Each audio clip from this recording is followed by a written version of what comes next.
Good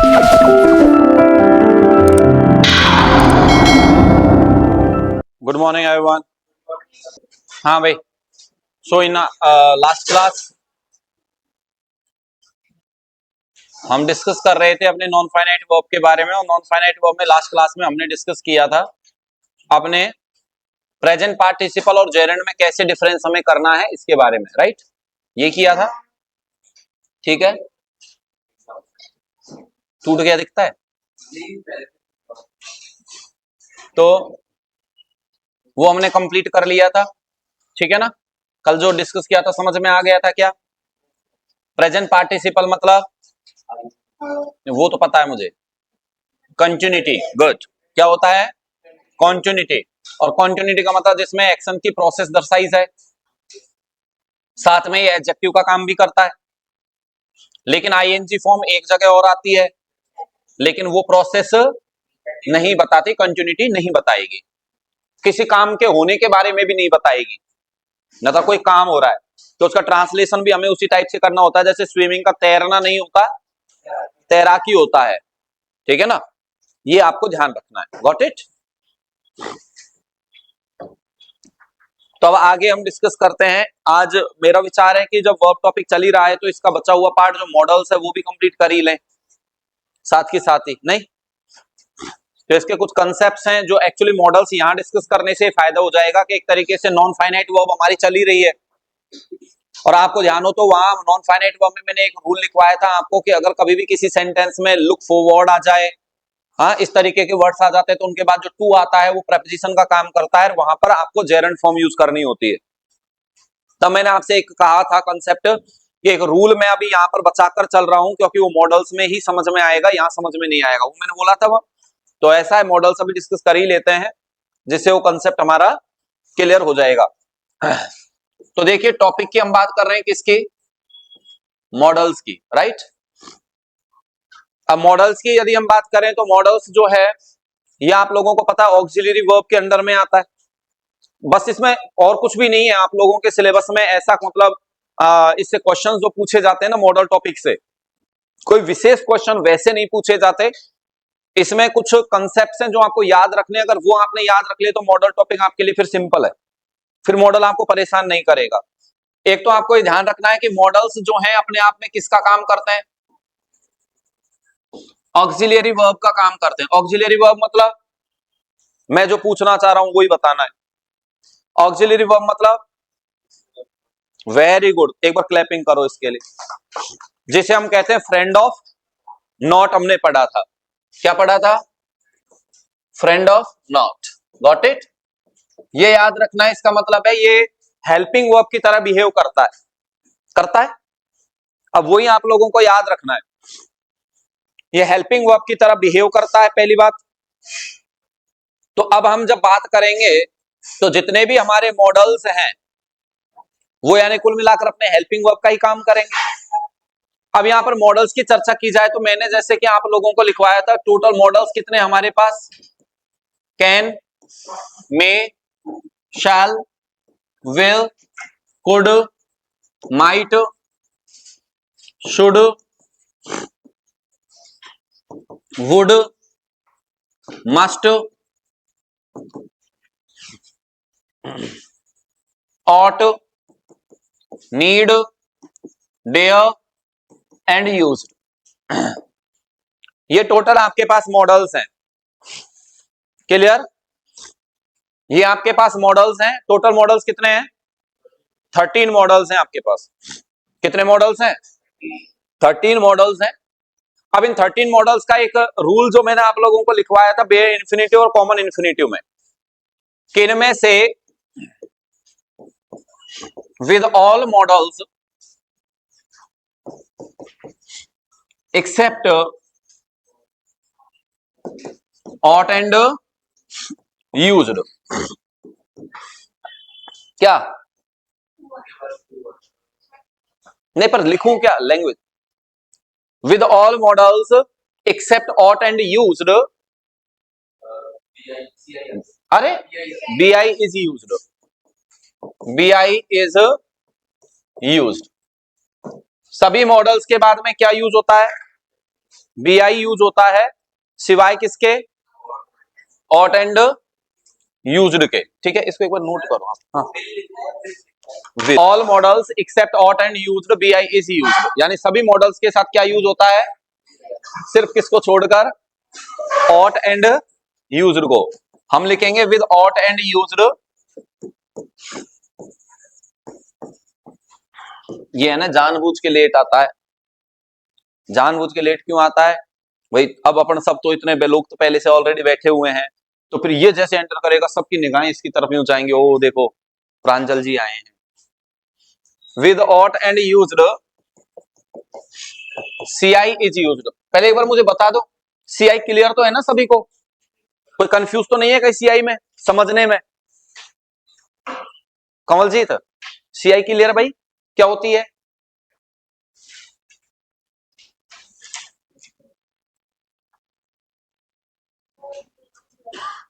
बे infinitive है, common infinitive है, structure के आधार पे पूछ रहा हूं मैं वैसे।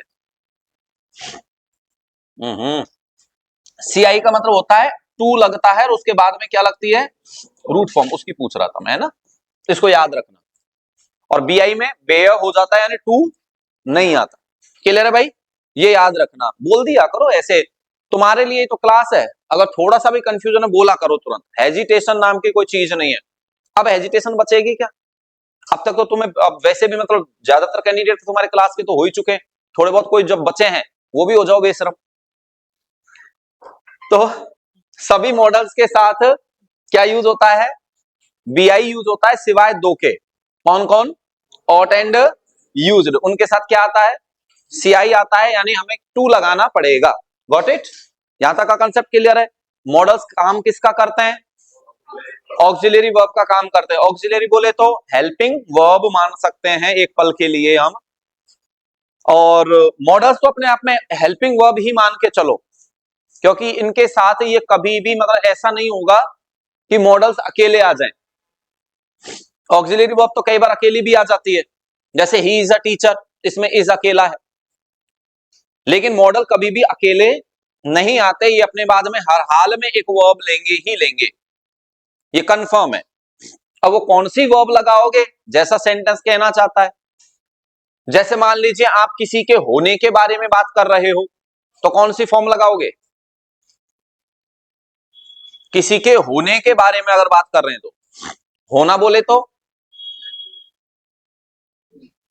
बी की फॉर्म, यानी होना बोले तो स्टेट, और स्टेट को रिप्रेजेंट कौन करता है, तो बी की फॉर्म यूज करना। जैसे मैं कहूंगा कि वह एक डॉक्टर हो सकता है तो हम कहेंगे ही मे बी अ डॉक्टर, यही तो बोलेंगे हम, तो बी की फॉर्म वहां पर हमें यूज करनी है। क्लियर कंसेप्ट, तो इन चीजों को बेसिक रूप से याद रखो। फिर आपको क्या है, मॉडल्स पढ़ने कैसे हैं वो मैं बता दूं। एक तो आपको पढ़ना है कैन और मे को एक साथ, फिर आपको पढ़ना है कुड और वुड को एक साथ। एक साथ क्यों पढ़ना है, क्योंकि दोनों की दोनों आपको बताते हैं किसके बारे में, परमिशन के बारे में बताते हैं।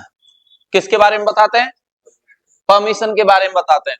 और ये दोनों की दोनों हैं आपको किसके बारे में बताते हैं भैया, पोलाइट। फिर इन दोनों को एक साथ भी पढ़ना पड़ेगा, क्योंकि दोनों की स्ट्रक्चर जो परमिशन की और पोलाइट रिक्वेस्ट की होती है ना वो सेम होती है, तो डिफरेंस कैसे करें हम, इसको क्लियर करना पड़ेगा। आफ्टर दैट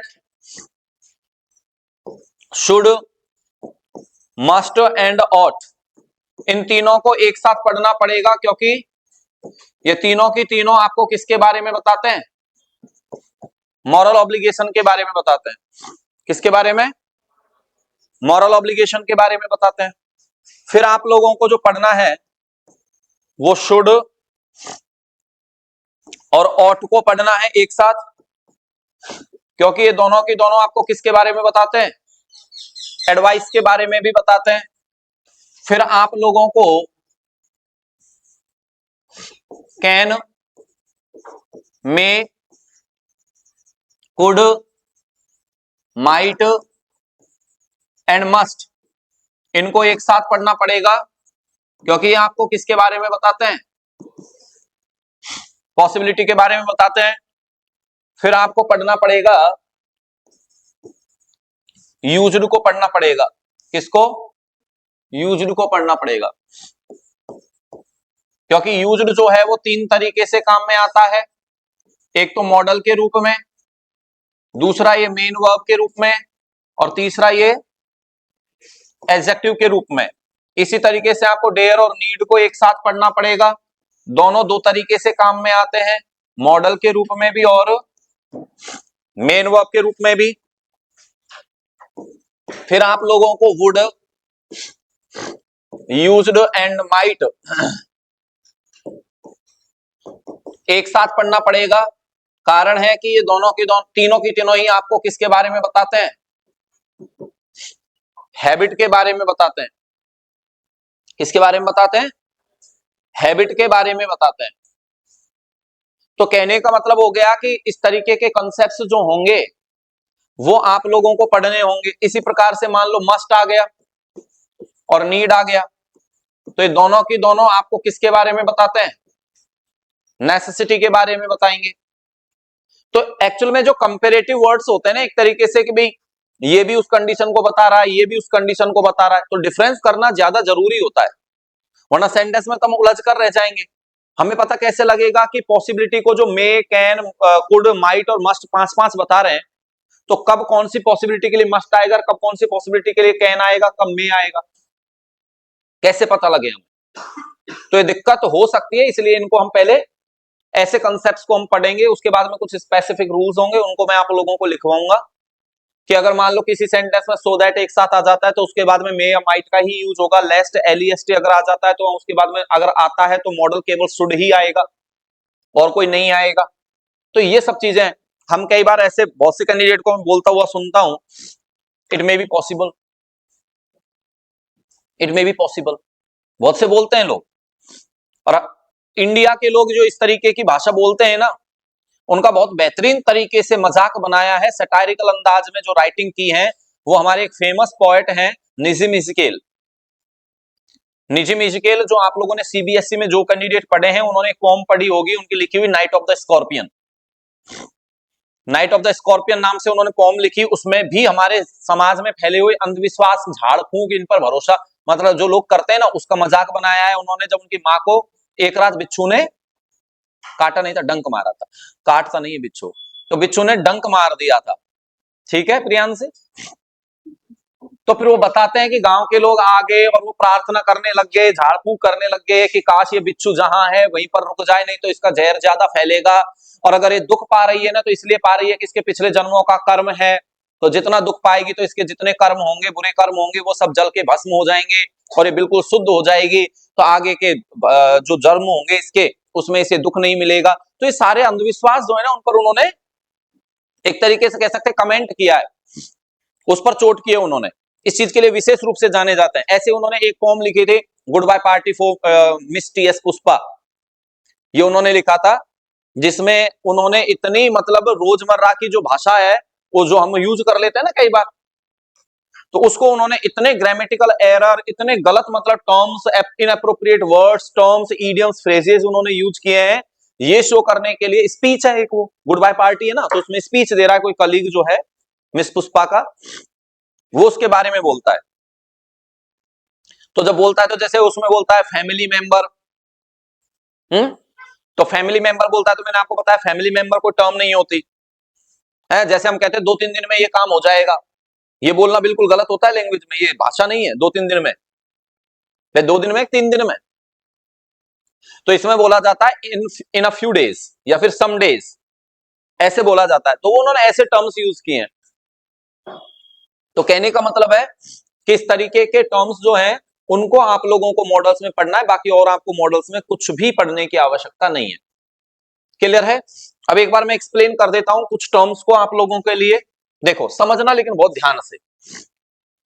हमारे पास एक तो वर्ड है कौन सा, और एक टर्म है हमारे पास कौन सी, पोलाइट रिक्वेस्ट। क्लियर? अब ये जो परमिशन और पोलाइट रिक्वेस्ट होती है ना, ये भी दो तरह की होती है, एक होती है फॉर्मल और दूसरी होती है कौन सी, इनफॉर्मल। फॉर्मल एंड इनफॉर्मल, दो होती हैं।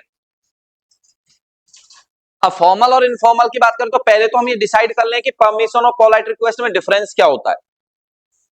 तो परमिशन जो होती है ना, इसमें आप ध्यान रखिएगा रीचेबल कंडीशन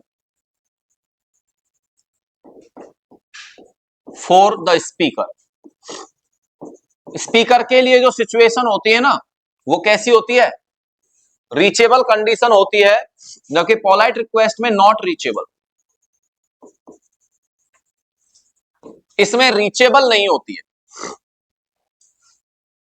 रीचेबल का मतलब क्या होता है?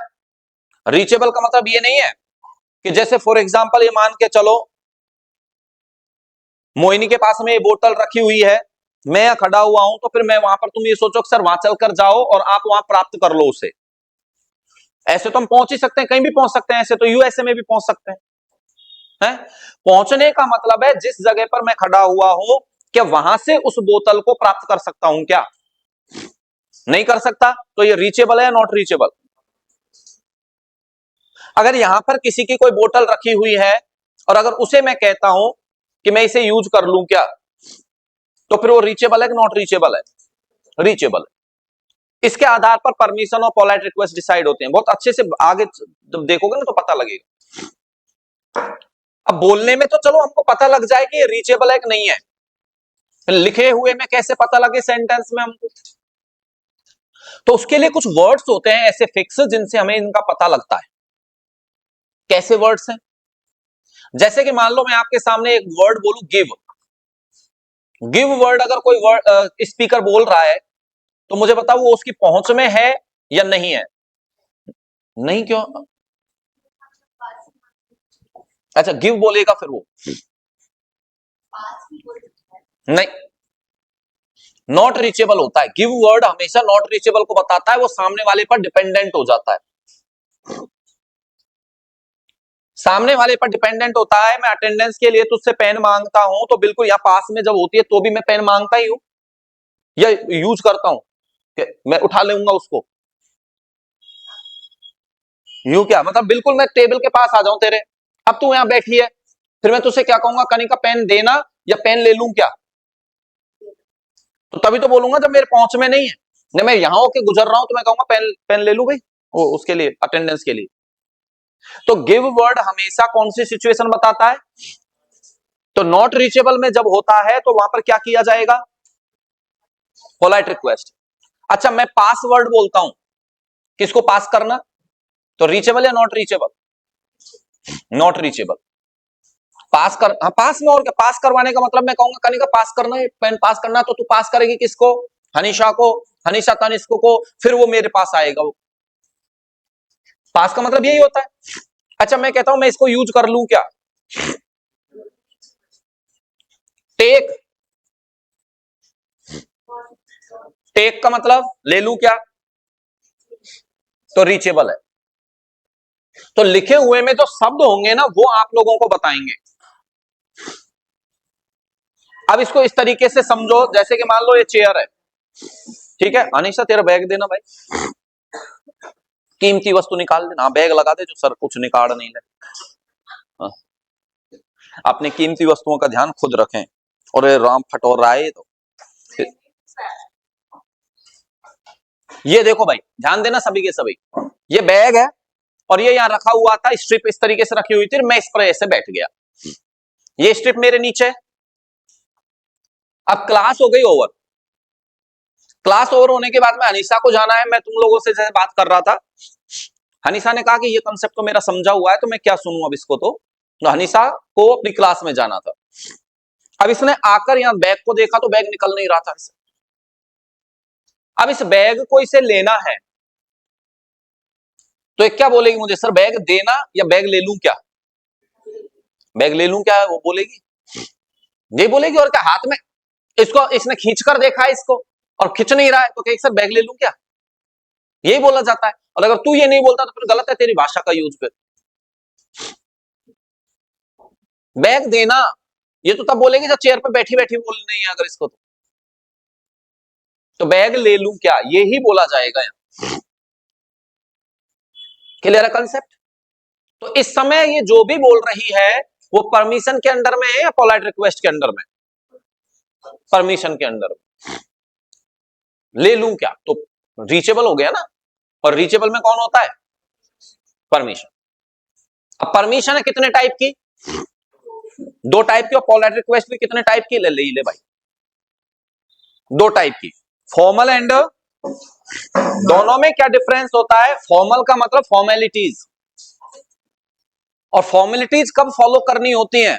जब उस वस्तु पर स्पीकर का पोजीशन होता है, ओनरशिप होती है, किसी और की ओनरशिप होती है। किसी और की होगी तभी तो आप फॉर्मेलिटीज पूरी करोगे। खुद की जब वस्तु होगी तो उसमें फॉर्मेलिटीज क्यों पूरी की जाएगी? तो फॉर्मल का मतलब होता है no position of,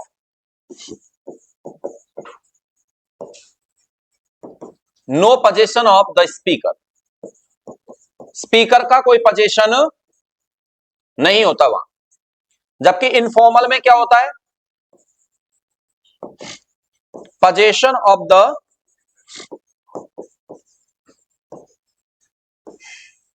speaker. Speaker का क्या होगा? पोजीशन होगा। अब बात करते हैं, तो परमिशन, फॉर्मल परमिशन होती है ना, उसमें यूज किया जाता है किसका? और इनफॉर्मल में, फॉर्मल पोलाइट रिक्वेस्ट है उसमें यूज होता है किसका? और इनफॉर्मल में होता है किसका? वुड का। अब अभी जो मैंने एग्जाम्पल दिया था, बैग मेरे नीचे रखा था, हनीशा ने वो बैग लेना है। अब मुझे बताओ, वो उस बैग को यूज करना चाह रही है, ले जाना चाह रही है, तो पहली बात तो उसने क्या बोला है? वो परमिशन या पोलाइट रिक्वेस्ट? परमिशन। परमिशन कितने टाइप की? Formal and informal. जिस वस्तु को प्राप्त करना चाहती है उस पर किसका अधिकार है? स्पीकर का या किसी और का? स्पीकर का है। तो कौन सी परमिशन है? इनफॉर्मल में कौन आता है? और इसीलिए हमेशा देख लेना, कभी भी इंग्लिश में अगर ये बोलेगी तो कहेगी can I take my bag please sir, can I take my bag please. तो कैन का यूज होगा वहां पर हमेशा। अब जैसे क्लास में आ जाते हैं, जब क्लास में जब तुम एंटर करते हो तो तुम बोलते हो मे आई कम इन सर। प्रांजल को छोड़कर बाकी सब तो बोलते हैं मे आई कम इन सर। नहीं नहीं, पूछता तो है बेटा, मैंने पूरा सुना कर तू। मैंने क्या बोला? मैंने कहा प्रांजल पूछता है, लेकिन प्रांजल पूछता है मे आई कम इन, तुम बोलते हो मे आई कम इन सर। ये अंतर है दोनों में। तो अच्छा, बोला था क्या? ओके ओके, ठीक है ठीक है। नहीं नहीं, सर पहले बोल दिया ना उसने, सर मे आई कम इन, सर पहले बोल दिया।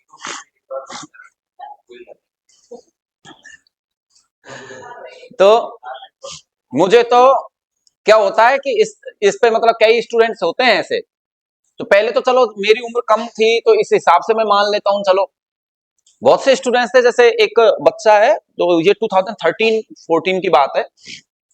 अब तो खैर वो राजस्थान में अकाउंट सर्विस में मतलब बहुत रेयर पोस्ट होती है, जिसमें उस टाइम पर 3 पोस्ट थी टोटल पूरे राजस्थान में, उसमें फर्स्ट रैंक आई थी उस बच्चे की। वो मुझे कभी मतलब उसने सर नहीं माना। स्टार्टिंग में कुछ दिन माना होगा क्लास में, उसके बाद कभी सर नहीं माना। वो मुझे अभी भी मतलब बात भैया ही बोलता है, तब से भैया बोलता है। हमारे घर में पूरे सब लोगों को, जैसे मेरी वाइफ को भाभी बोलेगा, छोटे भाई को भैया बोलेगा, सबको मतलब ऐसे बोलता है। ऐसे एक है, एक लड़का है जो, वो उसकी सिस्टर सब पढ़े हुए थे, सिस्टर सर बोल रही है, वो सर मान रही है, और उसका छोटा भाई जो है मुझे सर नहीं मानता, वो भैया बोलता है। फिर एक बार मैंने टोक दिया था, मैंने कहा तुम भैया भैया बोलता है, मेरे क्या होता है भैया, पढ़ता मेरे पास है तू, और मतलब सर नहीं बोलता कि तो भैया नहीं पढ़ा सकते, यूं और बोलता फिर मेरे को कि क्या हो गया, सर ही पढ़ाते हैं कि भैया नहीं पढ़ा सकते। तो वैसे मुझे इस पे लगता है कई बार के सर मानता भी है कि नहीं मानता। अच्छा मानता, फिर बोला कर तो। नहीं, मैं स्टूडेंट क्यों नहीं मानूंगा? स्टूडेंट तो भाई, अब तुम ये कहते हो सर जितना एब्सेंट ये रहता है उस हिसाब से स्टूडेंट मानते हो कि नहीं मानते, तो ऐसे तो बहुत रहते हैं एब्सेंट, ऐसे तो तुमको मानने लगा स्टूडेंट भाई जो एब्सेंट रहेगा उसको नहीं मानूंगा, तो फिर मैं मानूंगा किसको? है मुझे दे, मुझे दे। मतलब सूप तो बोले जो बोले, चारनी भी बोल रही है। अरे भाई मोहिनी, तो कहने का मतलब है कि आप लोगों को टोटल माना जब आप लोग बोलते हो मे आई कम इन सर, तो वहां पर मे यूज किया आपने, कभी गौर किया है मे क्यों आता है यहां? रीजन समझना। आप ये बात जो स्टेटमेंट होता है वो कहां पूछते हो? क्लास से जस्ट बाहर खड़े होके। तो क्लास में एंटर करना आपके लिए रीचेबल है या नॉट रीचेबल है? रीचेबल है, गुड।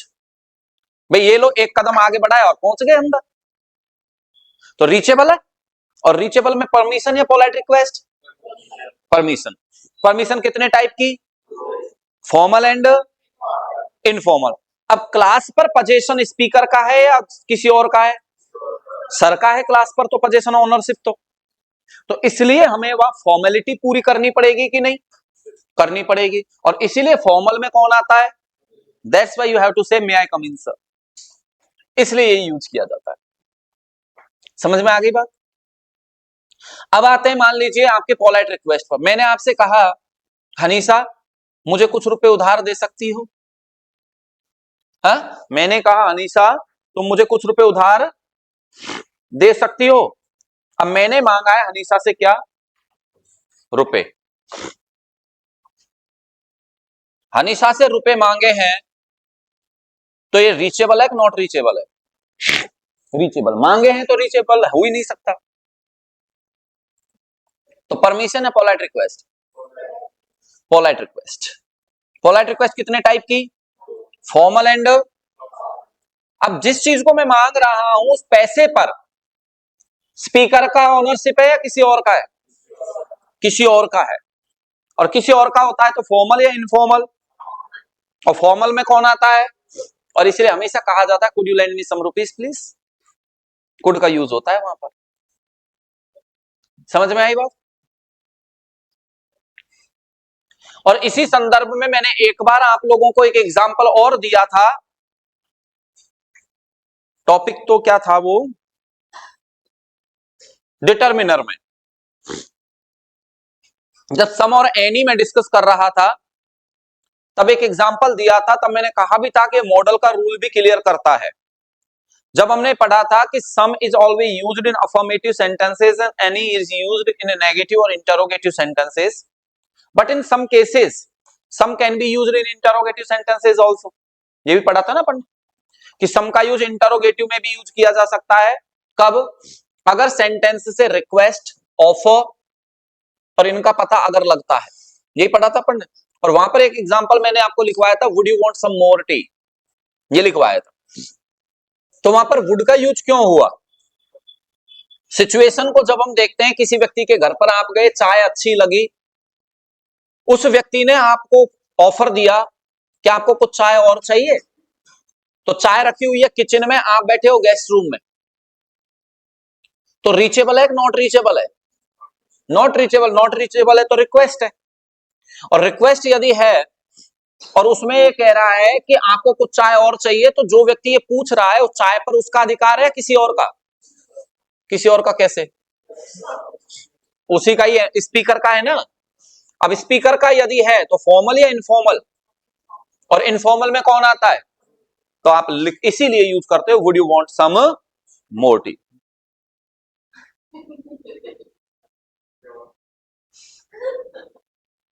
उबासी ले रही है। अब देखो, सुबह सुबह वैसे इस टाइम पे बुलाना तो नहीं चाहिए है ना पढ़ने के लिए, नींद आती होगी इस टाइम पे तो तुमको। देखो मैं ब्लैंक छोड़ रहा हूं, गिव मी माई बैग। एक मैंने बोला पास मी योर बुक। एक मैंने बोला है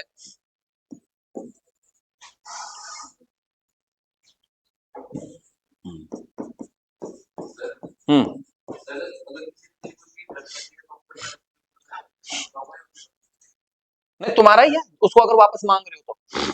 जैसे यहां मैंने बैग रखा हुआ था, वो मेरे अंडर में था ना। ना ना, पोजीशन नहीं माना। पोजीशन तो जिसका है उसी को माना जाएगा।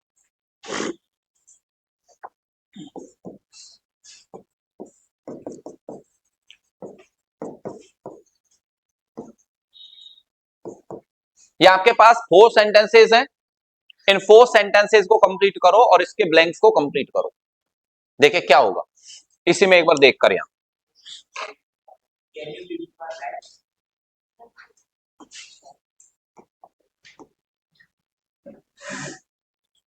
पहले में क्या आएगा, यहां पर देखो शब्द आ रहा है क्या, क्या वर्ड आ रहा है, गिव वर्ड आ रहा है, ठीक है, क्या आ रहा है, गिव आ रहा है।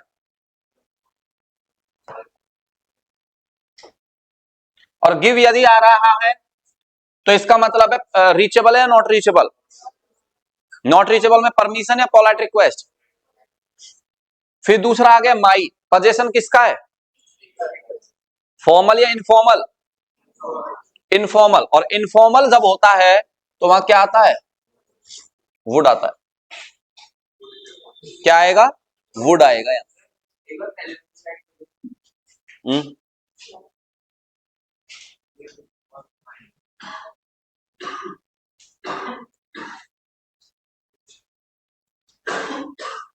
अरे भाई हम तो सोच रहे हम ही बीमार पड़े। अगला में पास आया तो रीचेबल या not reachable, not reachable, position किसका है, किसी और का, स्पीकर का थोड़ी है, तो इसका मतलब फॉर्मल या इनफॉर्मल, और फॉर्मल के लिए कौन आएगा, कुड आएगा।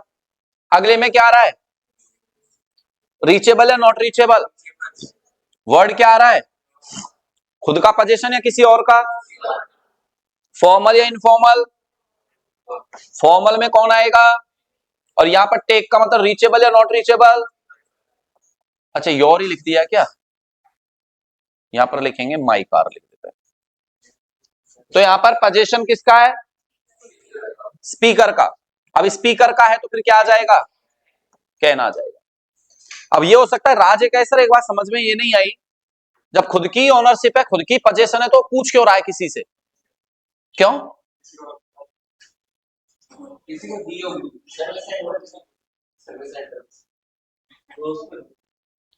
शिष्टाचार नाम की भी कोई चीज होती है दुनिया में, कर्टसी नाम की भी कोई चीज होती है दुनिया में, शिष्टाचार, उसके लिए पूछना पड़ता है।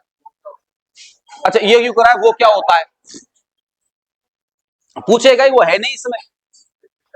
वो ये होता है जो तुम मुझसे सम्मान से बात करते हो, वो शिष्टाचार है, ये मजाक कर रहा है।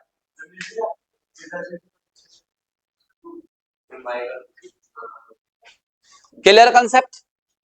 तो शिष्टाचार नाम की भी कोई चीज है, भाई हनीसा यहां पर बैग, हनीसा का बैग है, उसका पोजीशन है, मेरे नीचे दबा हुआ है, शिष्टाचार है इसीलिए तो पूछ रही है कि सर मैं बैग ले लूं क्या, नहीं पूछे तो नहीं भी पूछे, इसका बैग है लूंगी मैं तो, जोर से खींच ले भर, सर सर मुंह के बल नीचे गिर जा, बोले टूट जाओ दांत, ऐसे थोड़ी होता है। आपकी बाइक नीचे खड़ी हुई है, बाइक पर कोई व्यक्ति बैठा हुआ है, जाकर उसको बोलोगे नहीं क्या कि भाई, चाहे इशारे में यूं ही बोलो, लेकिन कहोगे तो सही, ऐसे थोड़ी बाइक स्टार्ट करिए ऐसे करके भगा ले जाओगे, वो गिर जाए बेचारा, वाले वो कहे भाई बता तो देता। तो शिष्टाचार नाम की भी कोई चीज होती है, OUR ही होता है। तो तब कानों पे थोड़ा सा ट्रीटमेंट करवा,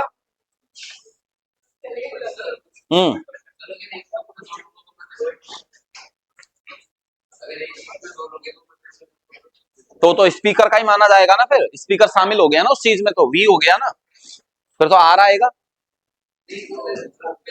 इनफॉर्मल, इनफॉर्मल है, नोट करो भाई। अब इसका मतलब ये नहीं है कि कहीं पर भी आपको कैन अगर कहीं यूज कर किया हुआ दिख जाए तो तुम्हारे दिमाग में एक बात बिठा लो कि यहां पर परमिशन का पता लग रहा है। कैन और भी बहुत चीजें बताता है, एबिलिटी बताता है, कैपेबिलिटी बताता है, कैपेसिटी बताता है, इंटेलिजेंस बताता है, क्लेवरनेस बताता है, आपके पावर बताता है, और भी बहुत चीजें हैं कैन के पास, तो यानी वो अलग अलग कंडीशन बताएगा, उसमें कंफ्यूज मत होना बेवजह। ये नीड डेयर, DARE, डेयर और नीड, हाउ डे यू, तो हाउ डेयर, इस वाले सेंटेंस में डेयर किसका काम कर रहा है, हेल्पिंग वर्ब या मेन वर्ब, हेल्पिंग वर्ब, क्योंकि WH वर्ड्स इंटरोगेटिव का काम तभी करते हैं जब उनके बाद हेल्पिंग वर्ब लगाई जाती है। तो